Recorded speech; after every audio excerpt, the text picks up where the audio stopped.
WrestleMania. I will lay it down. I will lay the smackdown on your candy ass when I beat Cody Van Zalem for the WWE title. Okay, listen. Bleav that. That was lame, Listen. but Yeah. you're Yeah, gonna okay. you're gonna Okay, first of all, okay, wait. Who gave this guy the microphone? No way. This guy is gonna bring up the same guy who was cutting promos like suffering succotash and climbing up beanstalks. What are we doing here? Hello, everybody. Welcome one, welcome all, and welcome back to the Bleav in USA podcast. I'm your host, Tyler Carter. And I'm your host, Cody Van Zalem. Cody, we thought it was just going to be all willy-nilly and have a light schedule, but we found out that there was a lot of stuff going on. Obviously, this is going to be our mailbag episode today, but with a lot of news, we're going to save our mailbag questions at the end. Also, if you are watching the live stream, send in your questions that way as well, as we record live, and we'll answer them. But first of all, we got to talk about this Milan Discord because, especially with was it John? Not John Goodman. Jeff Goodman. Jeff Goodman. Yep. He on Field of 68. He said that there's a new possible suitor with Arizona, and I don't know what to believe, to be honest. Mm-hmm.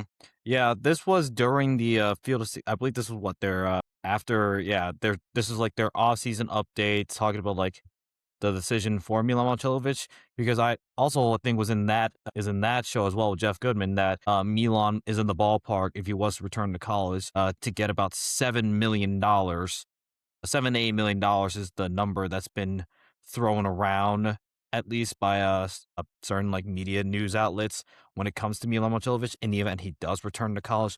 Now, Milan Marcelovic, obviously, like I think most people have projected him as a guy who like he's 50-50 on the decision of whether to return to college and play one more year or go to the NBA draft. Because, I mean, what he's shown on tape, yeah, he's got it. Like, all you have to say is, like, yeah, he shot 50% from three this last season. And, I mean, that gets eyeballs on a lot of people. But obviously, some of the things that has detracted people maybe from him is, well, his athleticism. I think that's what's just limited him mainly. And, I mean, a lot of draft boards have had him as, like, a maybe late first rounder to second round pick. That would probably be where he would line up. And some other teams have been listed when it comes to the Milan Marcelovic sweepstakes in the event that Milan does decide to come back to college. And I mean, even yesterday, I think I saw on Milan's sister's TikTok that he's making his decision late, like literally like today, because today is the last day to withdraw from the NBA draft to maintain college eligibility. Milan will have until 11:59 p.m. Eastern time, so about 11 p.m. Central time, to decide whether he wants to stay in the draft or withdraw his name from the NBA draft and go back to college for one more year. And he does, like, I mean, there are some other shooters outside of the Kentuckys. There's also Louisville, and I think St. John's was also listed as a potential shooter along with Arizona. So, I mean, there is a market for Milan Momcilovic, but I mean, if that $7 to $8 million price tag is true, not many schools are going to have like the capabilities, at least this late, to just have that floating around to Yeah, potentially sweep him up. which is why it made more sense why I wish they had that huge weekend of getting those 5 guys, because this is exactly what was going to happen. We didn't want to be basically left with our pants down, basically. So, yeah, I mean, whatever Milan decides to do, I really hope he stays in the NBA, because 20 to 38, I believe one of the teams that wanted to interview him was the Chicago Bulls. So, I mean, if like I said, I have been talking about this ever since he talked to the draft. Milan to the Bulls, please.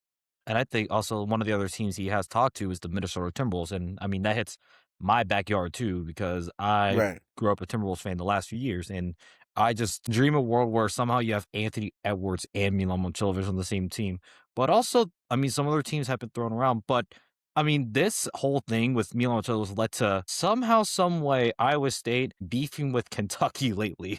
Like, it's gone back and forth. And I mean, this is what it comes down to. So I woke up, I was expecting nothing. I had thought we play Kentucky, right?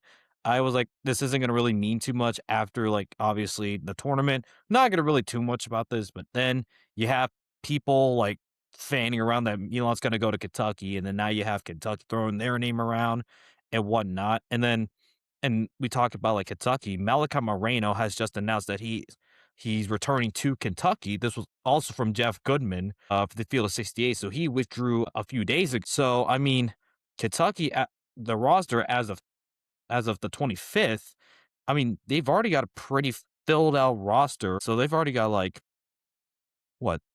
Let's see, 13 guys on the roster.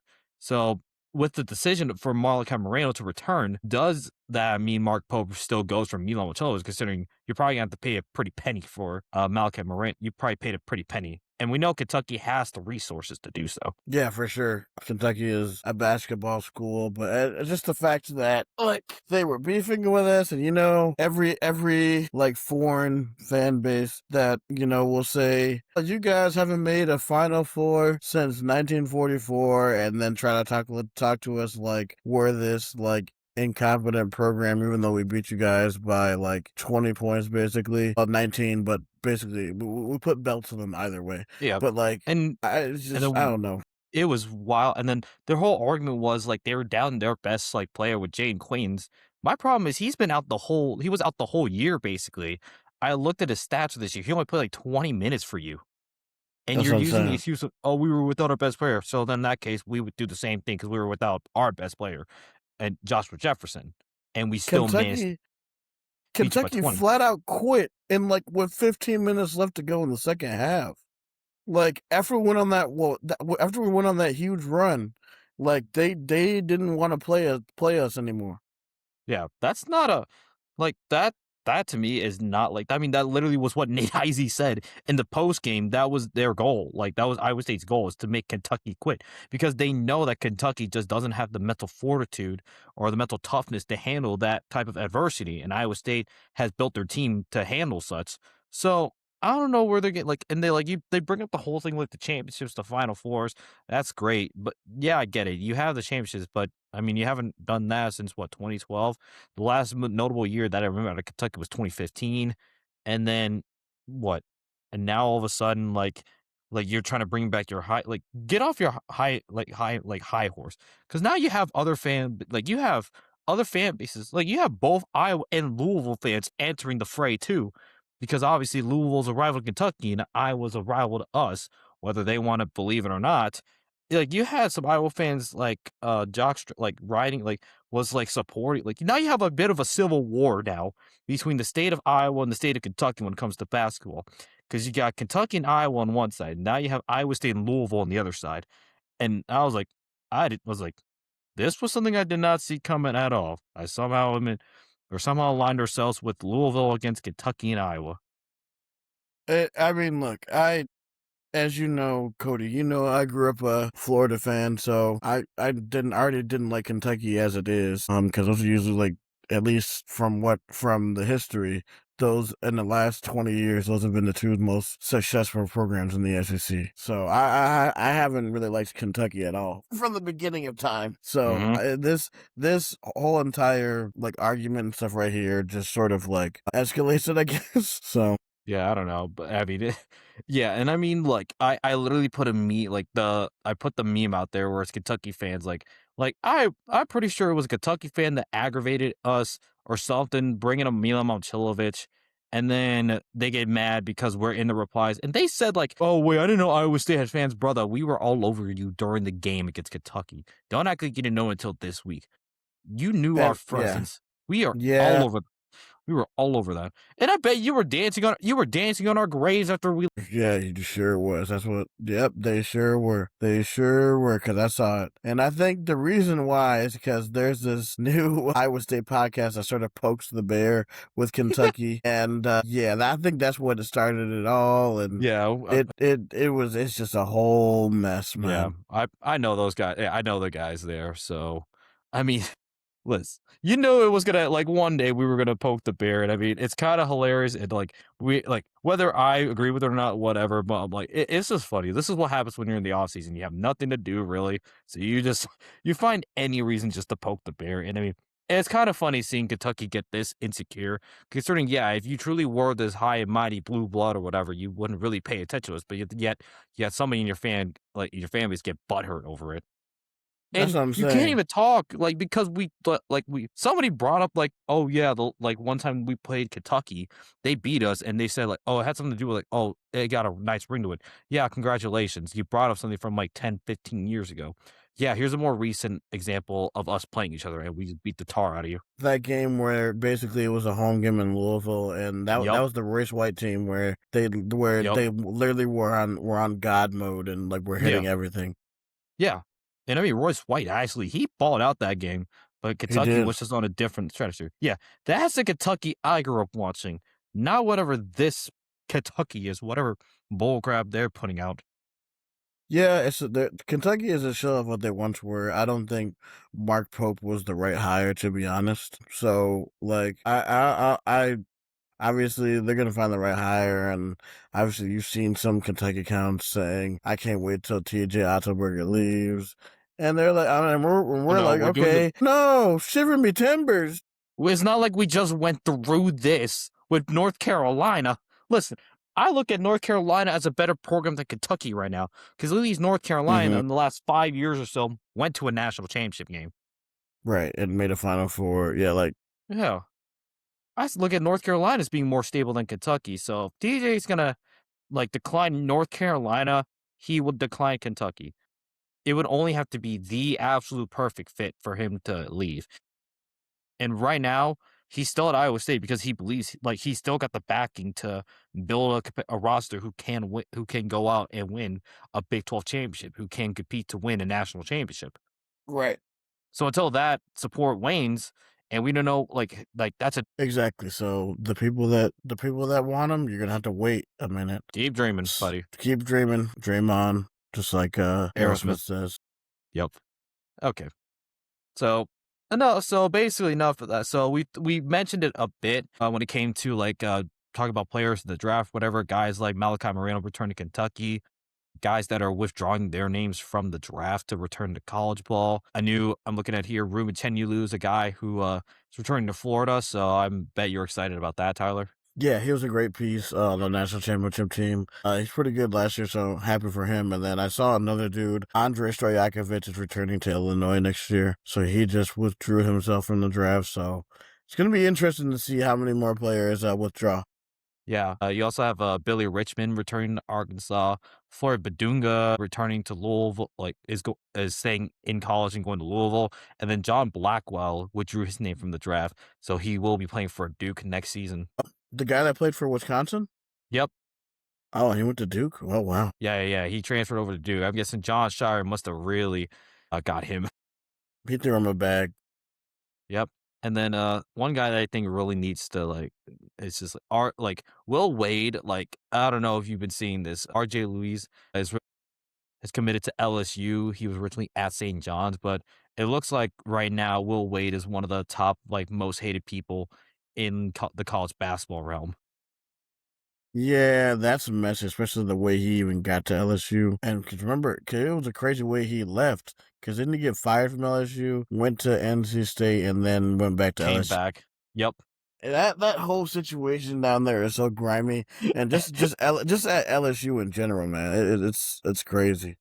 The LSU saw, and then I now saw too. Like this is the basketball related, but Ed Orgeron is returning to LSU as a Tigers, defensive assistant. Yes. Oh, the man, the myth, the legend himself, Ed Orgeron. I love him, man. Like You man, need that kind of character. I think he you Ed Orgeron. I think is the kind of character like you want play for. I think I think that'll be interesting to see how that goes. But back to the kind of this NBA draft talk, college basketball. There are some of the names on here that at least Field of 68 listed as players that either should go to the draft or stay in the draft or go back to college. Koa Pete, Tyler Tanner, Malik Thomas, Jeremy Fears, and Tunde Yesufu. Those are hmm, some of the other names that Field 60 is listed as potential guys that could either stay in the NBA draft or go back to college. And Amari Allen is also one of those players that is returning to college basketball. He's returning to Alabama. nice, nice. Yeah, man, it's gonna be interesting to see what develops from this. Like we'll know by the end of tonight. Unfortunately, wish we had like a sort of knew the decision live, but we won't know probably until tomorrow or probably like midnight tonight. I'm guessing. Yeah.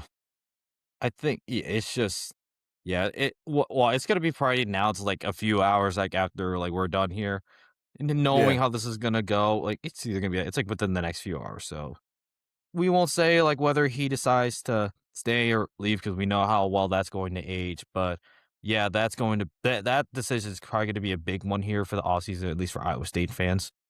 for sure. Yeah. Yeah. So, I mean, yeah, we go from So to go from college basketball to college football, Iowa State football has officially announced a couple of schedule updates. This is for the non-con games and a couple of Big 12 games here. So let's show the graph earlier, and it shows some very interesting matchups well, times at least. Kind of new for BYU. Now it's going to be like the after dark game, the 9:15 kickoff. UCF is going to be a 5 p.m. Central kickoff on the 20th, and then you have, of course, the noon and the 11th. But the one that I think everybody has circled is the 6:30 Central kickoff at Kinnick Stadium on NBC for Cyhawk. Yeah, that is gonna be a shit show. I like when I heard that it's not gonna be at like 2:30. I thought we were gonna be on CBS again, which I was really really excited about because that had tons of viewers. And as you know, we're like the most viewed by TV ratings. We are the most viewed football entity in the Big 12. So everybody likes watching Iowa State. That there's gonna be a lot of underage drinking tickets. I'll tell you that in Iowa City and the names that day. And just if you're going to the game, just be careful.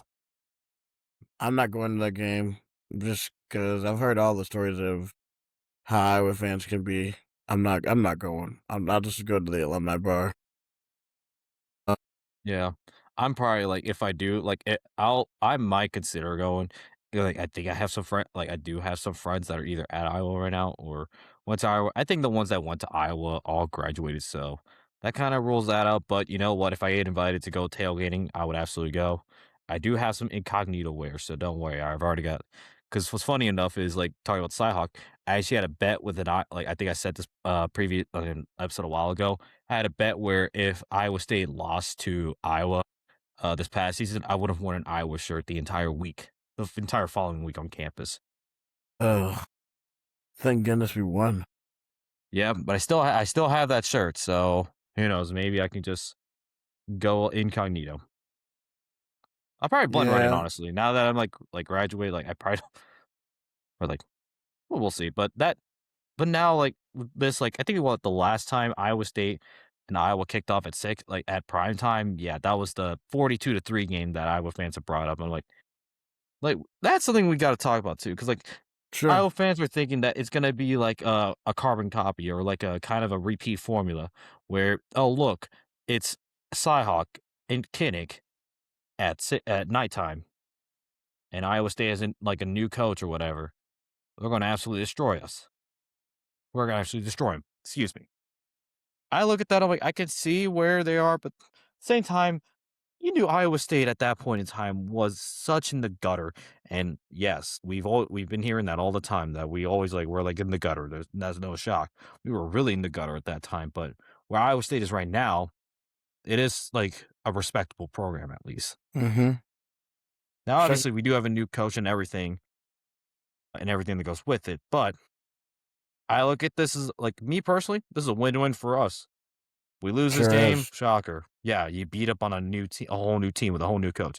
But we win this game, there's gonna be immaculate bragging rights considering that it has been, what, 7 years? It has been since 2018. We have lost to Iowa in Kinnick Stadium.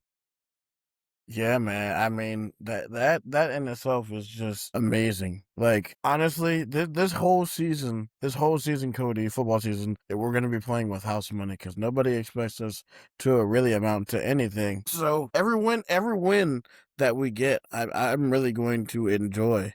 Because, like, honestly, people may say that it's hopium. I do think that this team has a higher floor than what we think. Like, I don't think the floor is like I don't think we're gonna be like 3-9 bad or like 4-8 bad.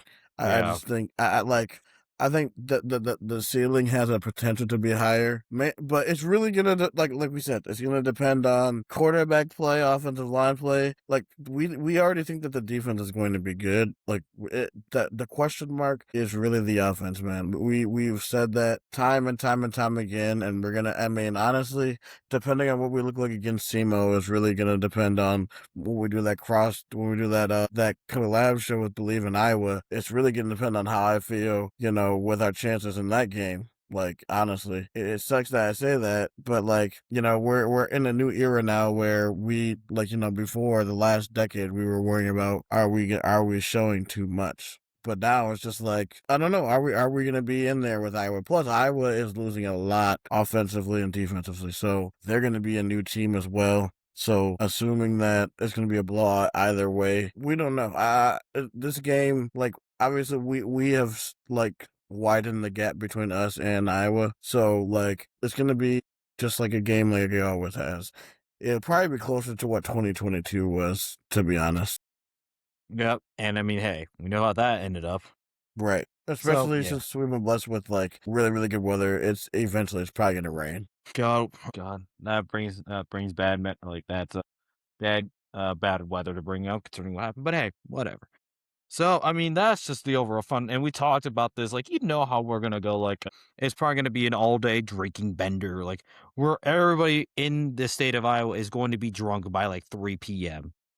Probably pre-gaming way too hard, and this kind of brings up the topic because now, this is not like Iowa State related, but I'm looking at here as a Bush flavors. So this is something that like I'm just gonna go off the cuff here. So Bush has put out something here to ask like, so they're looking to release a new flavor, and they're asking whether to go Bush orange, Bush lemon, or bring back Bush peach. Wait, what flavors did you say? So these are the ones that they're looking to potentially put out into the market. Orange, lemon, and peach. So those are the three that Bush are looking like. So this is something on Twitter from earlier today. So they just put this out asking people on Twitter, what flavor do you want to see us drop next? So it's between orange, lemon, and peach. Oh wow, that's interesting. Yeah. Me, I think I said definitely bring Bush peach back, but I won't complain if you bring orange or lemon to debut. Now those orange and lemon tea would seem like more of a summer beer, but like I don't know, man. I already told you, everybody knows how I feel about Bush Light. I don't know, man. I don't know if I'm ready to pull the trigger. I still have line and kugels that I can drink because Yeah, that's fair. Summer Shandy is in season and all the other That's fair. ones. So I don't know if I'm ready. I don't know if I'm ready for that yet. Yeah, I can see it. I'm also a craft beer drinker, so I'm picky. I also like the taste of beer. So Yeah, but I mean, at the end of the day, these beers are all just gonna be just the pregame and like drink yourself like until like 3 p.m. You're still drunk as shit before you go to even get into the football stadium, before you even get into Kinnick. right, exactly. Oh, this makes me miss tailgating season. Hey, it'll be here before you know it, man. We just came Yep. off Memorial Day, 4th of July. As soon as 4th of July gets here, it'll be here before you know it, man. All right, Cody. We are gonna go into our mailbag questions. We only got like a few, like two or three. So if you Nice. guys are watching currently, you have questions here. I'm gonna answer this one. Somebody asked me and like trying to be funny or mean spirited. What's my BMI? I don't know. I already know that. I know that I'm unhealthy and I'm working on that. So I guess I don't know. It's probably a lot. So I mean, to answer that I'm a question, thank you, Hawkeye Burner, for watching the show. We appreciate your question. And then yeah. I mean, we all know you're a closeted Iowa State fan. exactly. So, and then there's this guy named Ed Helinsky. This one is an interesting one. He was like, "Hey, it's Tie Guy, 1992. Would you make a better heel or babyface pro wrestler? And can you cut a decent promo?" So this one is fun because when I saw this question, I was really really excited for Wednesday. We'll do this because we're both big wrestling fans. I know for me, I'll be a babyface. I don't like being evil, but I'd be a babyface. I could see you as a heel, Cody. Yeah, I could probably see myself as like a tweener role because I could probably play both sides, honestly. Oh, an anti-hero. Yeah. because I think for me, it's just the way like I'm like straightforward, brutally honest about stuff. So it's like I think it's kind of just who I am. It's just I'm brutal. Like I can be brutal honest about things, and however you receive it's whatever. Yep. All right. So I'm gonna try this promo thing. Growing up as a kid, the WWE title is all I have wanted as a child. So at WrestleMania, I will lay it down. I will lay the smackdown on your candy ass when I beat Cody Van Zalem for the WWE title. Listen, okay, Bleav that. That was lame, listen. but Yeah. you're Yeah, gonna okay. you're gonna Okay, first of all, okay, wait. Who gave this guy the microphone? Because no way this guy is gonna bring up the same guy who was cutting promos like suffering succotash and climbing up beanstalks. What are we doing here? Like, okay, listen here. You've been around for a while, and I understand it. You know what? Like, I know your game. I know you don't mess around. You did win the Royal Rumble, give you that. But listen, the only way you're going to win this title is one of two ways. Either one, you're going to make me quit, and that's not going to happen. Or two, you have to literally kill me and rip this out of my blood dead hands. And that's not Hell happening yeah. either at WrestleMania. You So ain't getting it's that all dub, bro. okay. Yeah. Hell no. Yeah. I mean, the only dub you're gonna be seeing is the one I throw you through a table, and I'm gonna have that W written like your favorite baseball team, the Chicago Cubs. I know how much you love those Chicago Cubs. I'm gonna spray paint that big W, that big blue W on a table, and I'm putting you through it. Okay, that one was good. That I've your watched ass too would much probably be pro. like, your ass would probably be like, and then you'd play Go Cubs Go Cubs Go. I'm I like, would literally damn it, walk no. out to the. I probably would walk out to the ring with the Cubs jersey on. Because that's actually like what's funny is My also too like gosh, that's one of my favorite wrestlers, CM Punk. That's his favorite baseball team too. So it'd be an ode to him while taking shots at you. I like CM Punk, but I hate the Cubs. Wrong baseball team, Punk. There it goes. That makes it easy. That makes it too All easy. right, But and yeah, then we have our last question. This one is going to be interesting. This will spark some conversation. Who will this is by top tier Iowa State. Who will lead the team in receiving yards this football season? This one should be able to spark some interesting discussion. I think that for me, it's like this is probably going to be really a by committee type of deal. Like we're gonna probably see like maybe we won't see as many yards. Like and if I guess I would have to say I have to remember this roster. I'm still getting used to the Dude, whole yeah. roster. Yeah. So it's gonna take a minute, but I think the way we're gonna be like, I think this is a good opportunity for a guy like Dom Overby to really step up and be like the guy. I could see him as one of the guys that could do that because like he knows like what it's like to play here, so he might be more composed, more ready to play for the team. But you know, this is just a plug and play, just see who steps up, maybe go game by game, kind of who's trending up, who's trending down. You just go with who the hot hand is until you find that guy who breaks through. And we still have fall training camp to get through. So we'll probably figure out by then who is projected to be like the wide receiver one. Yeah, for me, I'm going to say either Amari Hayes or Don Overby. I don't know reason why I say those two. Amari Hayes was a deep threat downfield for Tulane last year, and I just think the fact that with Don Overby, I just think him having more focus and him being able to catch the ball, I think with his speed and his with his ability to run routes, I think he's gonna have a much better season this year, especially now that he's not really playing behind like Chiswell or Brett Eskilson. So he's gonna be the guy. He's gonna have a chance to prove himself. Obviously, there's a reason why Coach Rogers brought him back. So really excited to see what Dom Ruby does and Omari Hayes, who was kept out of the spring game, but really excited to see what they both can do. And then obviously Cody Jackson from Tarleton State too. I think he could be a guy that could probably emerge as a 3 receiver. But I don't think we'll see this receiver room emerge probably until like the Arizona or Oklahoma State game. I think that's when somebody's going to pop off and really separate themselves. All right, Cody, do you have anything to share before we head out today? Yeah, I think real quick. So sharing some like kind of other sports news. Iowa State volleyball outside here, named Ellie Gonzalez was named to the Puerto Rico national team earlier, like today or earlier this week. So she'll be representing Puerto Rico in international play. She's been a very well named like player for Iowa State. She's been decorated, had numerous achievements, suffered through a lot of Mm-hmm. injuries this year, but Yeah. she's going to be representing Puerto Rico when in the in the uh, in the women's Final Four in Narcisa, which will be taking place from June 5th to the 7th. So kind of a volleyball tournament, if you will. So excited for her, and also women's golf. They finished up their their NCAA championship run. I think they finished in the top 10. They finished ninth. They finished just one run, or one stroke short, excuse me, being able to move on to the next round, which would have been today. But regardless, pretty historic year for the women's golf team.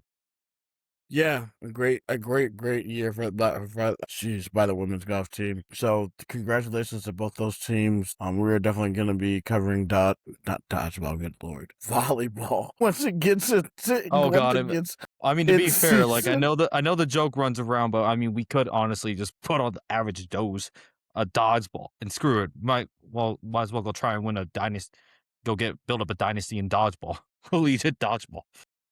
Just remember, kids, if you can dodge a wrench, you can dodge a ball. All right, guys, that is going to be today's show. Few things before we go. We want to give a thanks to our sponsor, FanDuel. We're also looking for more sponsors. So if you have seen this show and you are a local company owner, come talk to me, and I'd love to talk possible sponsorship. Also, if you want to find us on Twitter, Cody can be found at Tia Propaganda. I can be found at Sci-Fi 1992, but I'm pressing buttons, so it's not showing. So now it's showing. I can be found at Sci-Fi 1992. Also, follow us on social media, Twitter. Check out the YouTube page that's popping off. We got tons of shorts, all full shows, 4 to 5 minute YouTube videos, especially if you don't have that much of an attention span. Yeah, we got it all. And follow us, and also follow the TikTok page that's popping off. New videos just got posted yesterday. All right, guys. Thank you guys for tuning in. For Tyler Carter, And for Cody Van Salem, this is the Bleav in Iowa State podcast. Roll clones, baby. go Cyclones.